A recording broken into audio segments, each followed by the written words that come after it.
Hello, I'm Dane Campbell, and welcome back to Change with Dane. I'm recording this on the 23rd of July, 2025.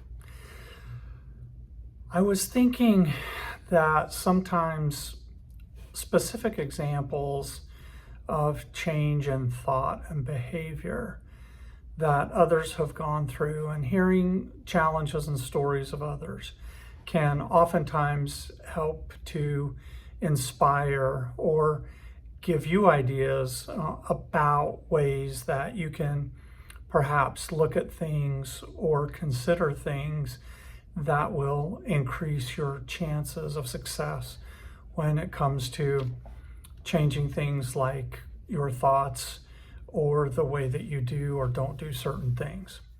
So today, what I thought I would do is tell a little story from my past that helped me to overcome some very negative emotions that would probably have stood in the way of my being successful in a certain aspect of my life. A few years back, I was given the great opportunity to be a squadron commander in the United States Air Force. To command a squadron is a huge honor.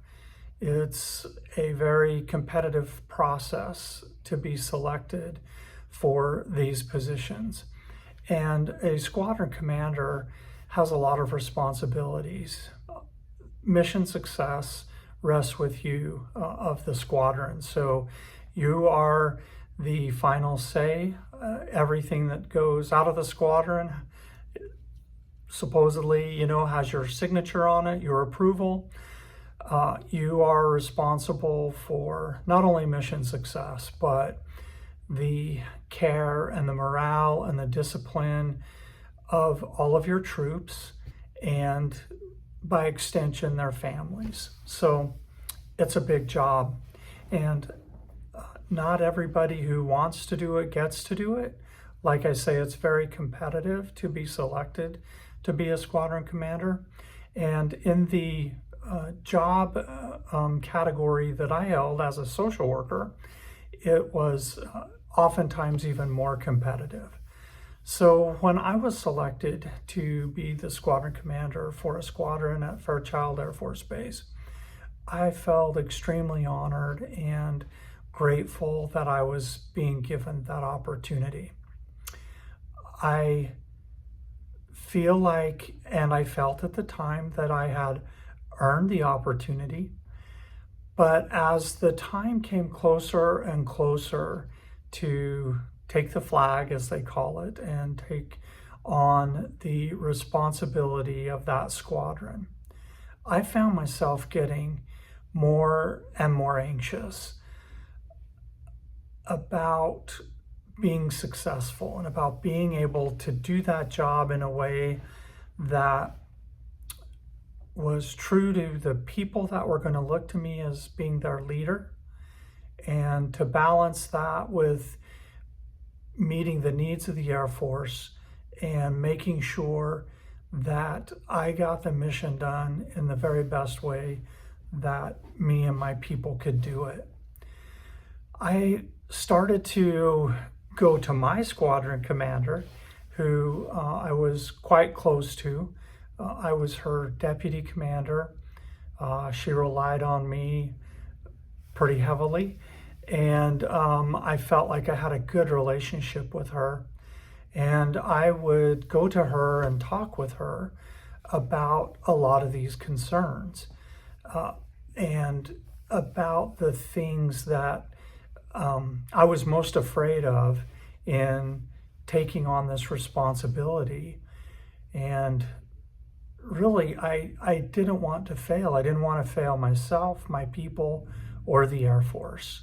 And I was putting a lot of pressure on myself to be perfect, not make mistakes, to worry about the future decisions that I didn't even know if they would be there or not, to worry about circumstances that I was making up in my own mind about how bad things could be if certain things happened, when in reality, the likelihood of those occurrences happening were very minimal, very, very low.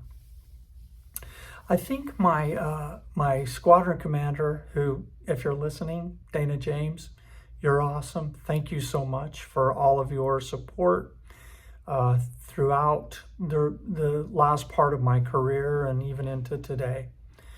But one day, I think she got a little tired of me poking at her about my worries and about these incessant concerns that I really could do nothing about in the moment, and really were just kind of ideas or thoughts that were running through my mind and creating a lot of unnecessary anxiety and emotion that didn't need to be there.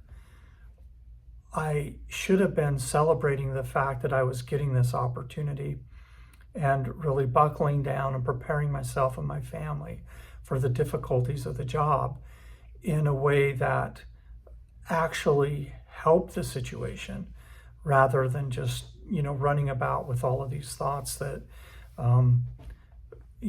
couldn't or really didn't need to be considered in this particular moment. So one day, in her kind of firm and kind way,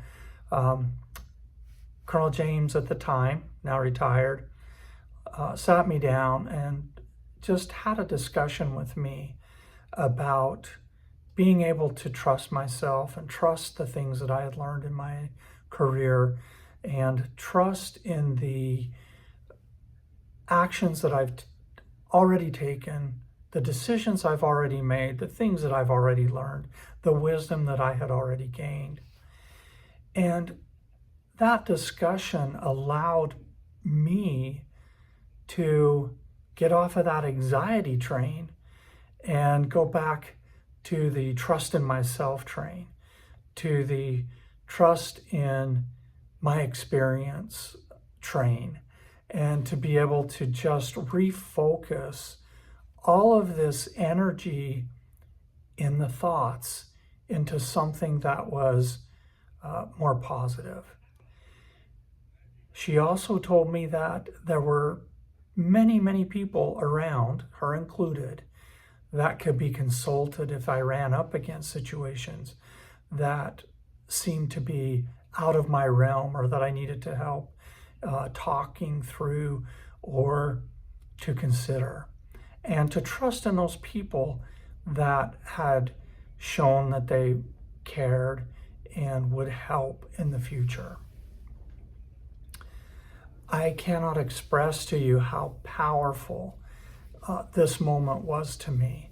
She probably doesn't even remember the conversation, but the strength that gave me in allowing myself to think something different was immeasurable. I went from dreading the opportunity to looking forward to it, to looking forward to the challenge, looking forward to meeting the new people, looking forward to taking on that responsibility and doing the best that I could with it, rather than just flat out being scared. I know that many of you in life have people that you can go to and have these conversations, and it will turn out similar to the conversation that I had with my squadron commander, and was able to turn those thoughts around. But this is what I want to say to you. If you don't feel like you have somebody in your life that you can go to with these kinds of concerns, you can have this kind of conversation with yourself. You can allow yourself to back away from the critical and often demanding and demeaning things that you tell yourself. You can allow yourself to think something different. It's okay. You do not have to live your life in unhealthy and negative emotion and negative thoughts. You can allow yourself and tell yourself that it's okay to find a way to think different things, to find a way to do different things if the things that you are doing in life is not bringing you peace and success and happiness. Millions of people have done this, and millions of people have changed, and they've gone through a process where they learn how to find a different way of thinking and a different way of doing so that they can have greater peace and success and happiness. I'd like to tell you that every ending in that Squadron Command was happy, but I can't. It was hard work. There were a lot of difficulties, but there were so many good people. The people that I led, the people that I worked with, the people who led me, who made that 2 years of my life two of the best that I had ever experienced. And the way that I walked into that was because of a leader and a mentor that knew what to say to me and allowed me to get my line of thinking going in a direction that was helpful to the situation. Not all of you will have big jobs that you feel like you need this kind of help with, but even just the small thoughts that are leading you to maybe feel a way that you would prefer not to. Those are things that you can find a way to change and find a way to make different if you so desire. I really appreciate you watching this week and listening. Please like, please subscribe, and I look forward to talking with you next week on Change with Dane. Take care.